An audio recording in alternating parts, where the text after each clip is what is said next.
Секогаш е голема честа да ви посакам добре дојде во уште едно ново издание на Fair Play.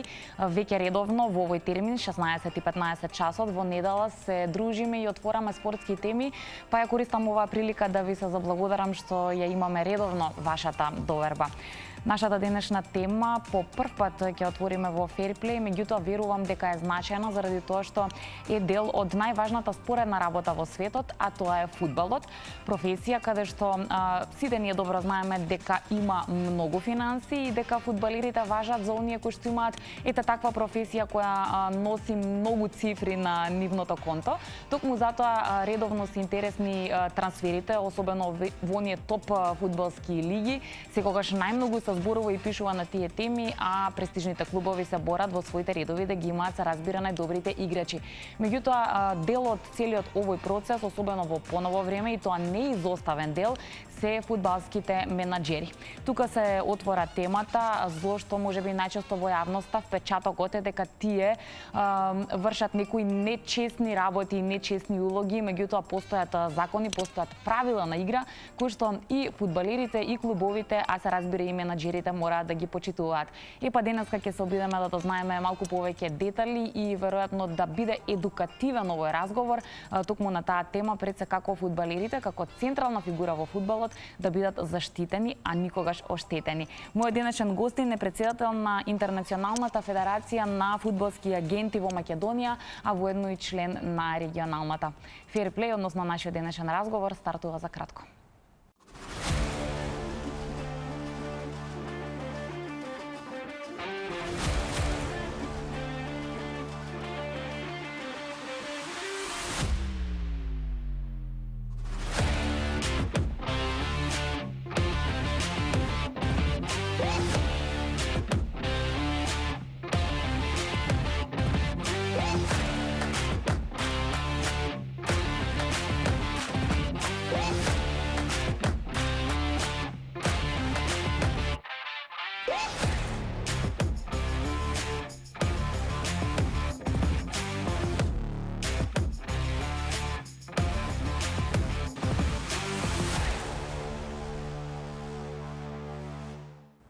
Со мојот денешен гостин ќе се обидеме малку подобро да ја разбереме улогата на менаџерите во светот на фудбалот, без кој што, како што реков во најавата, во денешно време не се може.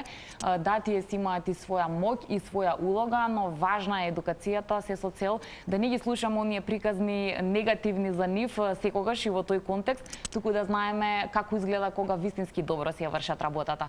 Мој денешен гостин во Fair Play е Хари Хоџич. Хари, добре дојди, ти благодарам што ја прифати покана. Добро најдов, чест ми е да бидам тука денес со вас. Ќе го потребам тој збор, иако малку тешко звучи, преваранти, затоа што можеби меѓу првата асоциација за фудбалски агент, особено во нашиот овде регион, е таа, за жал.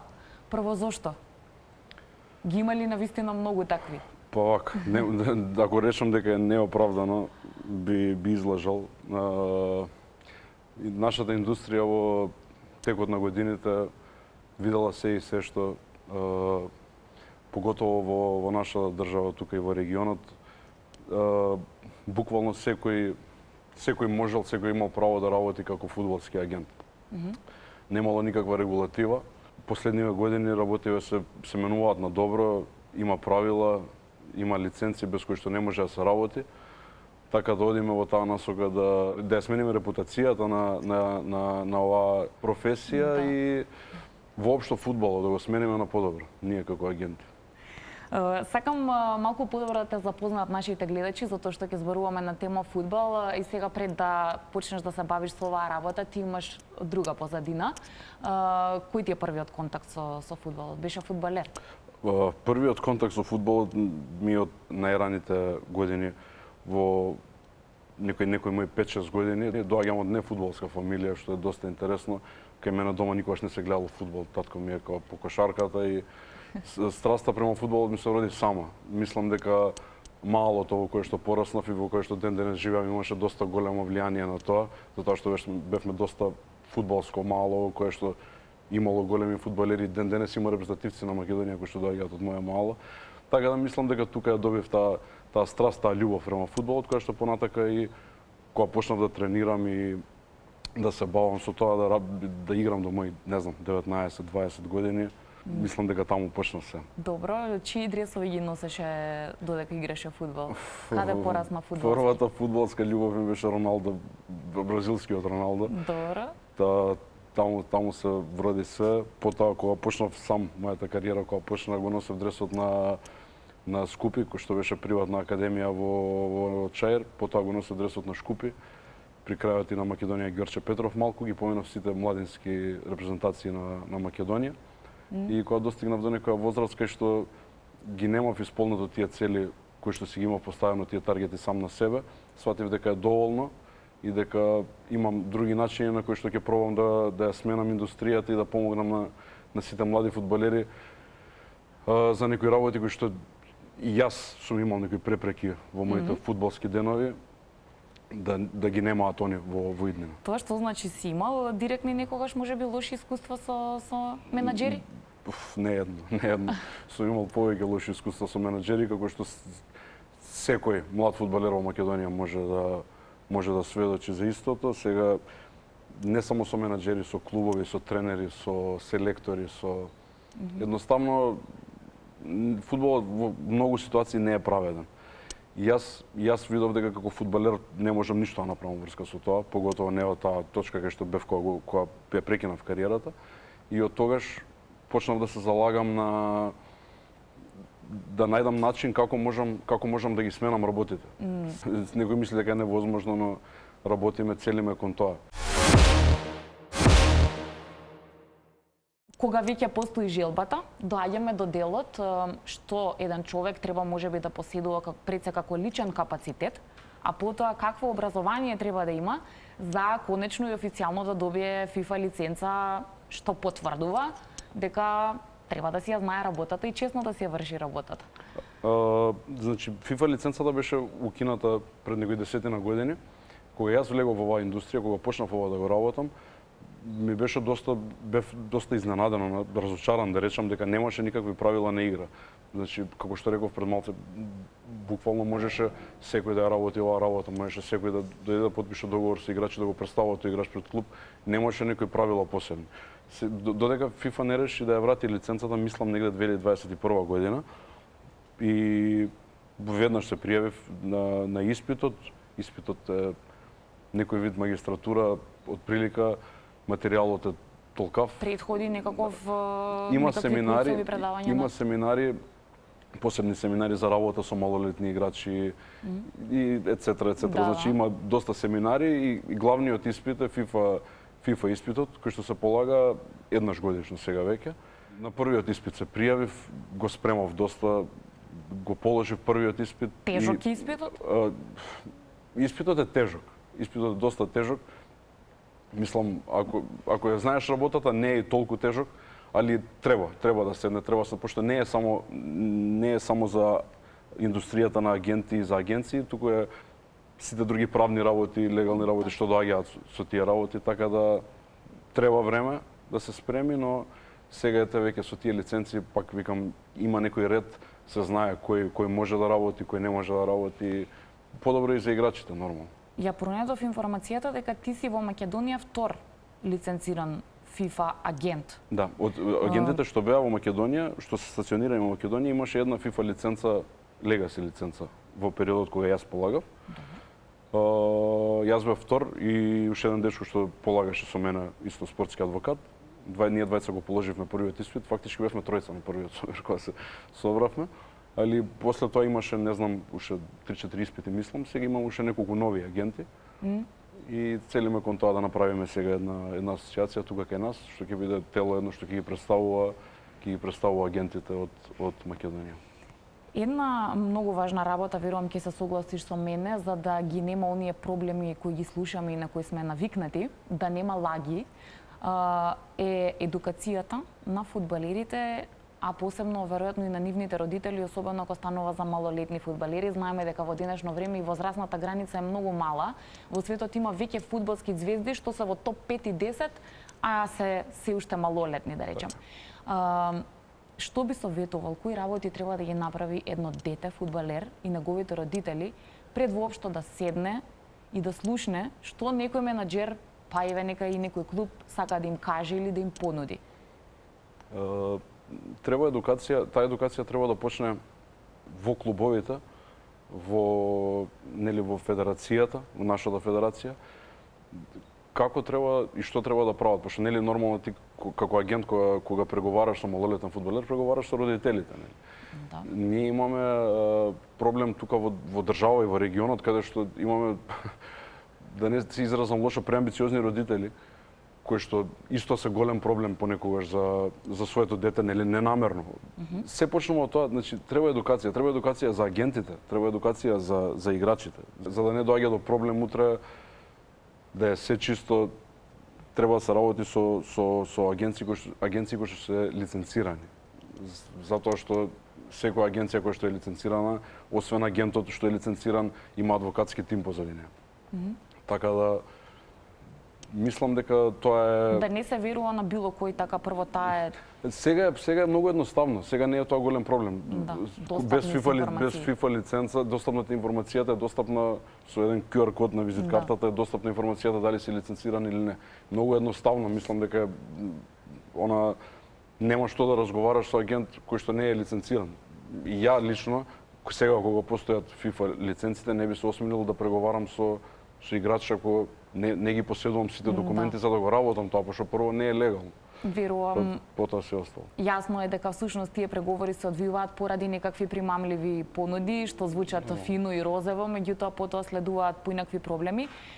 Што е клучното? Секогаш финансиите се причина за некој да биде прелажан или знаат фудбалерите да имаат и многу пострашни проблеми од финансии? Финансиите се прво нешто што клучно нешто што гледа фудбалерот, али значи кога се работи по правила, кога има еден план, кога има план соработка со агенцијата, со фудбалерот, со семејството на фудбалерот, кога се има план, се гледа и проектот на клубот, се гледа градот во кој што ќе живее, се гледа, тоа е најбитно од сите овие претходни работи што ги набројав, лигата во која што ќе игра. Дали ќе се прилагоди тој фудбалер на таа лига. За тоа да се знае, мислам да се знае, не може никаде да се знае, али за тоа да се предвиди до некаде, треба темелна анализа. Треба темелна анализа од страна на агенцијата да се направи на тоа каде фудбалерот може да игра. Пример, за секој стил на играч се знае од прилика во која лига би можел да успее. Која лига би била најдобра одскочна даска за него за да оди нели во поголемите европски лиги.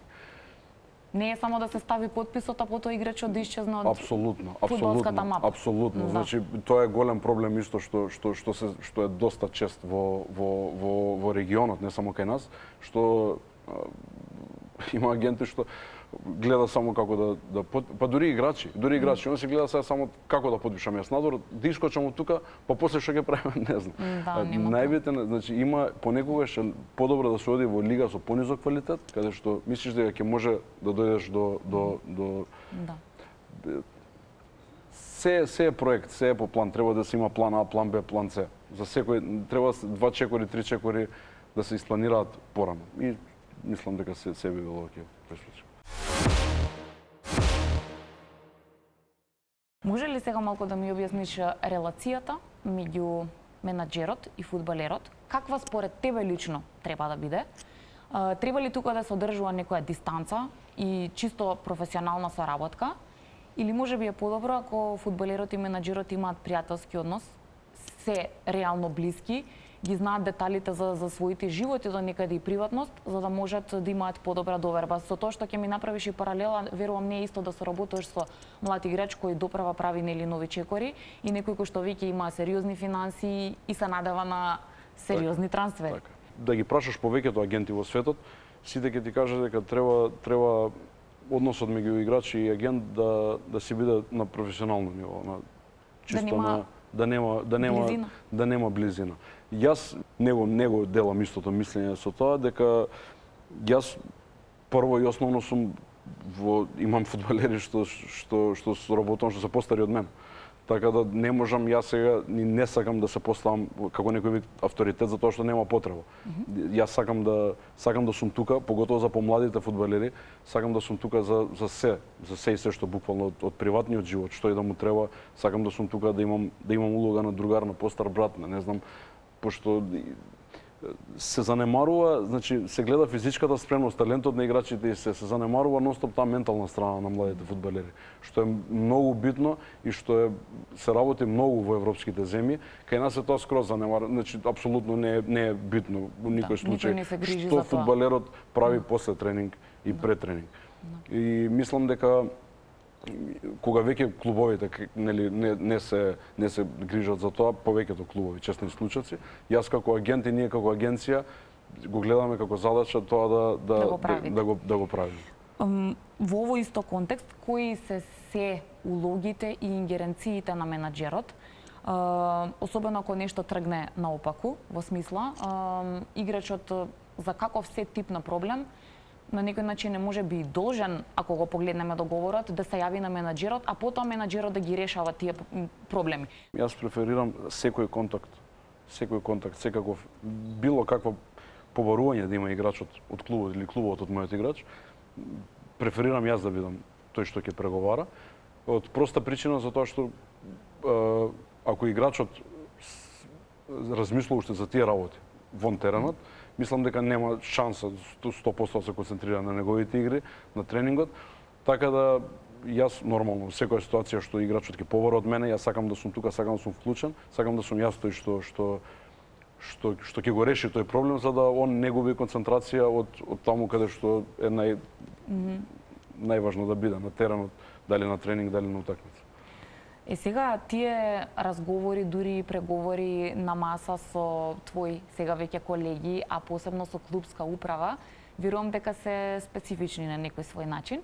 Во тој контекст треба ли покрај тоа некое теоретско знаење што го има еден агент да поседува и некои други вештини и какви за да може, ќе ги наречам така, со тие ѕверки да искомуницира онака како што сака, за да може да се најде некој оптимум и за да не седи секогаш на маса и да ги прифати туѓите правила, туку и да постави некој свој барање. Нормално дека треба. Мене лично доста ми помогна таа чаршиска школа, ми помогна доста затоа што мислам во приватниот бизнис, фамилиарниот бизнис не е поврзан со трговија, така да сум пораснат во чаршија и роден таму и тоа доста ми помогна во тие преговори со не само со клубови, не само со тие директори кои што се на тие позиции со години, се веќе поминале, да не звучи лошо, поминале 100 како мене агенти, дури и со други колеги агенти кога соработуваме, така да нормално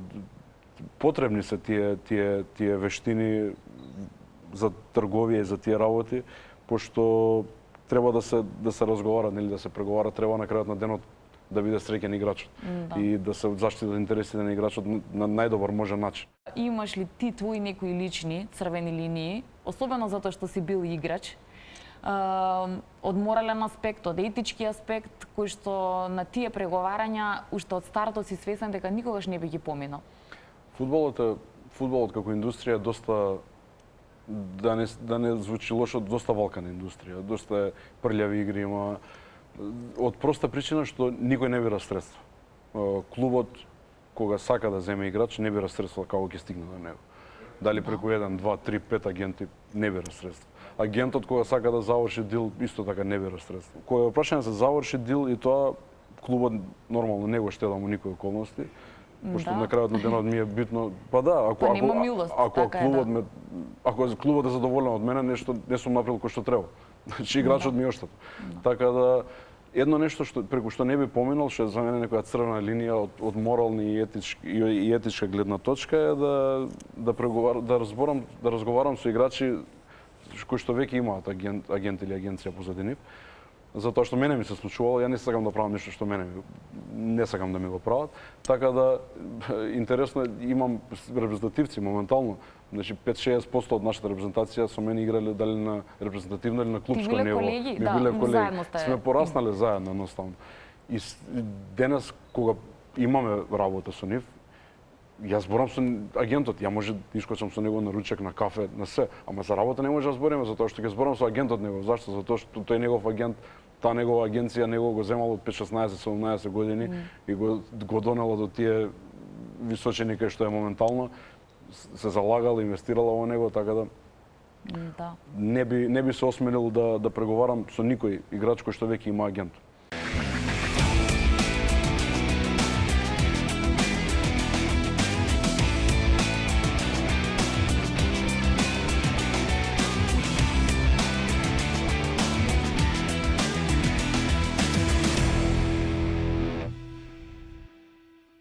Во Македонија има некои дури фасцинантни приказни како талентирани деца, ние тука тоа го нарекуваме ги погледал Господ или универзумот некако ги склопил своите коцки, затоа што поинакво оправдување како од Македонска лига прва, понекогаш дури имало ситуации можеби од втора, прават трансфер што можеме да го окарактеризираме како атрактивен.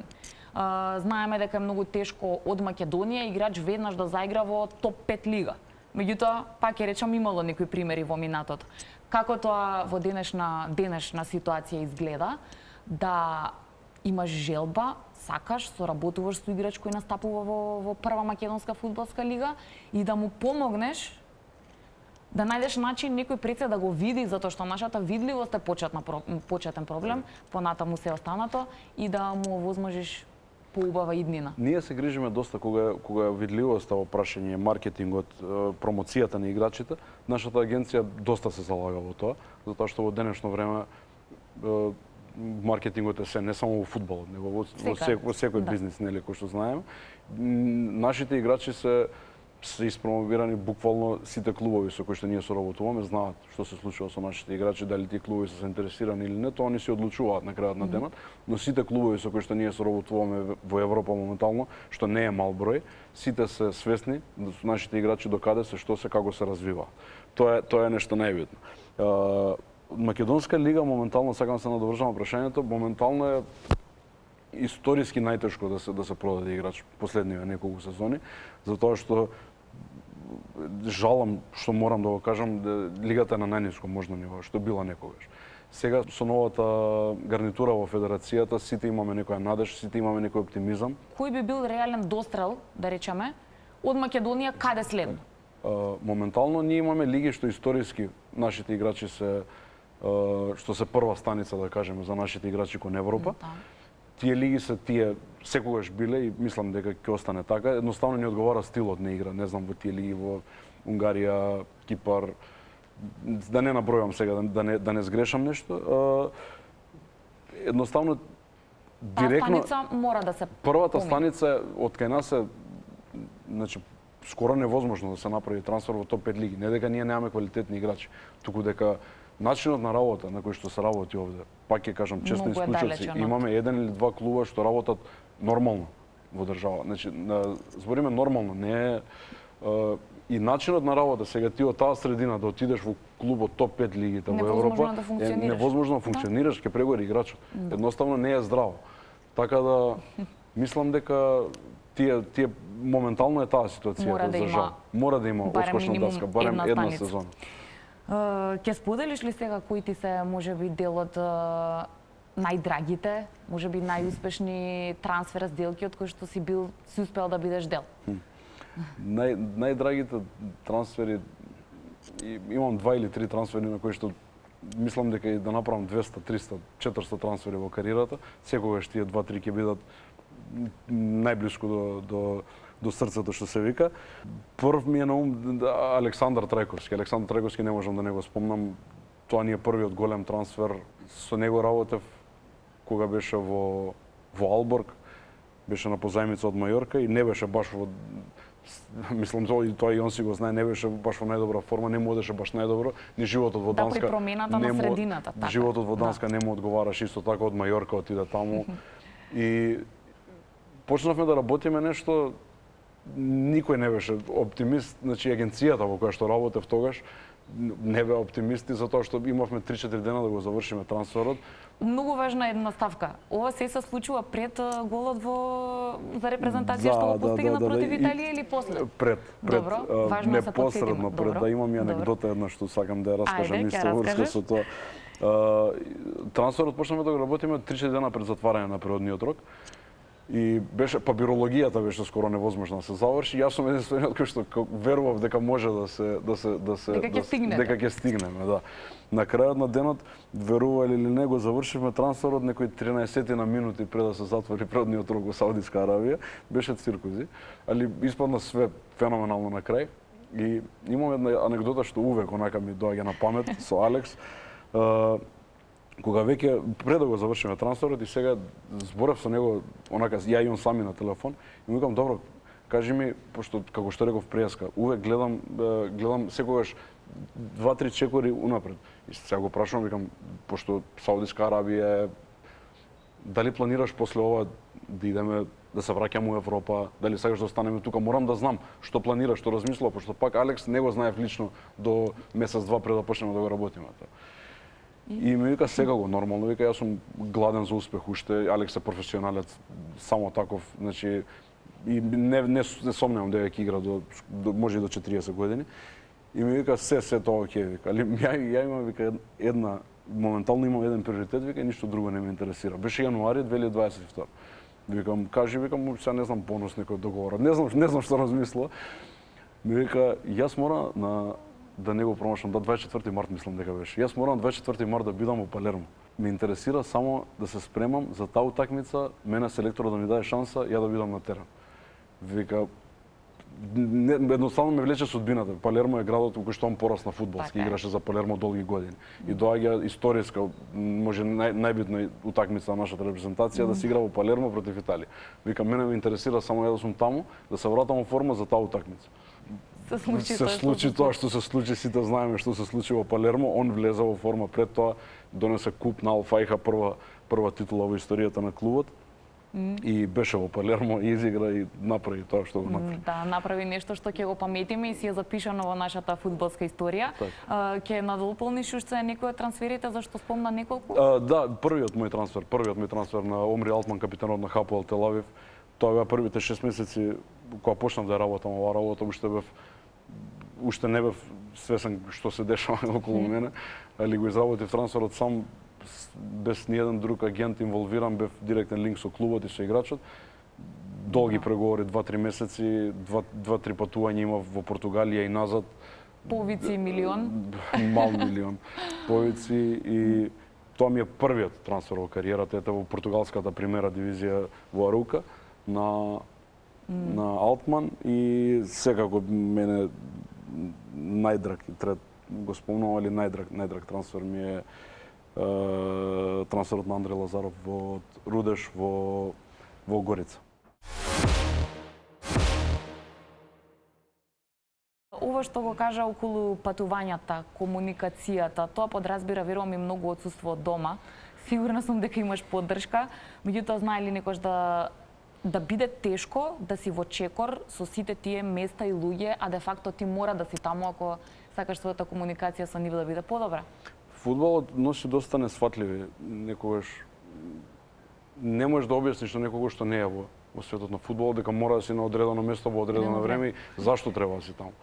И сега јас секогаш со други постари агенти кога разговарам, ме прашуваат као дали си жена, дали имаш деца. И викам да, као млад се оженив, имаш среќа, викаш. И јас се оженив пред да почнам да ја работам оваа работа онака официјално. И значи семејството е од самиот почеток се свесни каква е оваа работа.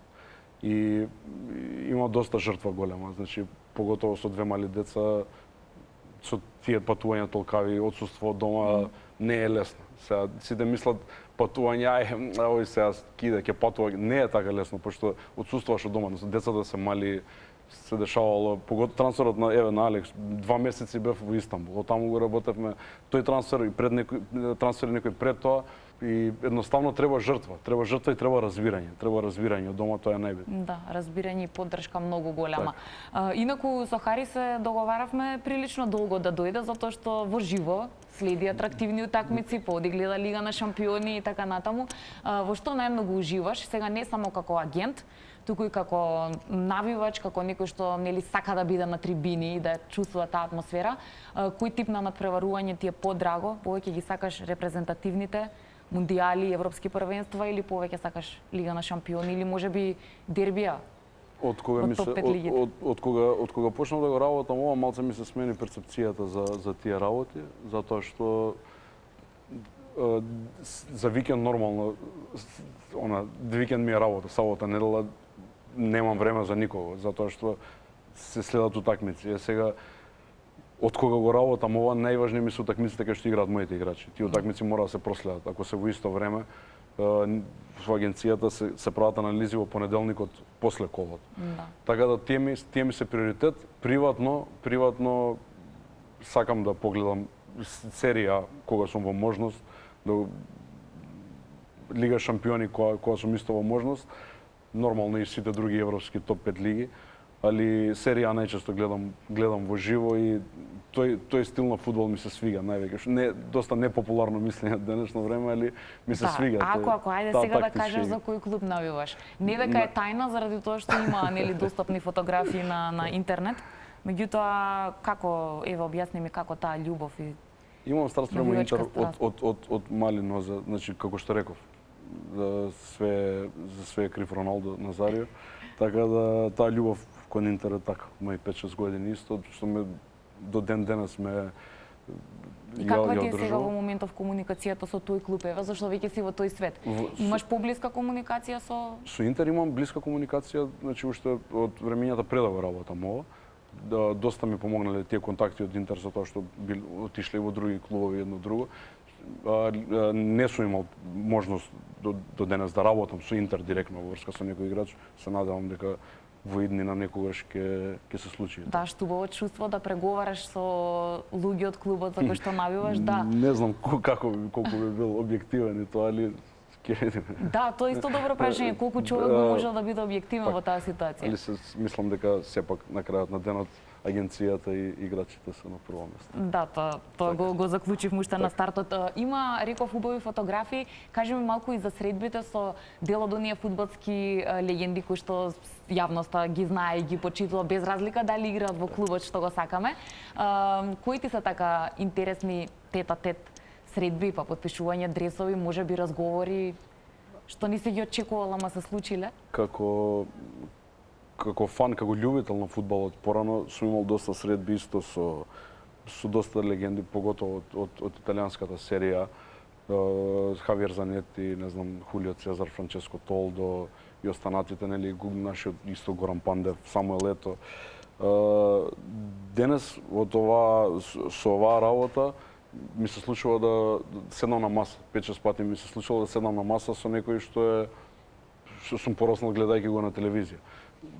Дали он во улога на тренер, директор или нешто друго. И малце нормално друга е перцепцијата сега од оваа гледна точка, пошто треба да имаме работа да завршим. Али кога ќе заврши со станокот, кога све ќе истераме кој што треба, нормално после тоа немам проблем и да побарам и дали подпис, дали слика, дали... Да, тука доаѓа тој релаксиран дел. На преговарачката маса нема тука, да. Нема, апсолутно. Тука нема улога на фан. Апсолутно нема никаква, али после тоа нормално чест ми е да поразговарам и да прашам некои работи, детето од мене да праша некои работи што ме интересираат од кариерата негова или При крај сме, затоа ќе се обидеме само накратко за улогата на арапскиот свет во фудбалот и сето тоа што се случува со нивните финансии.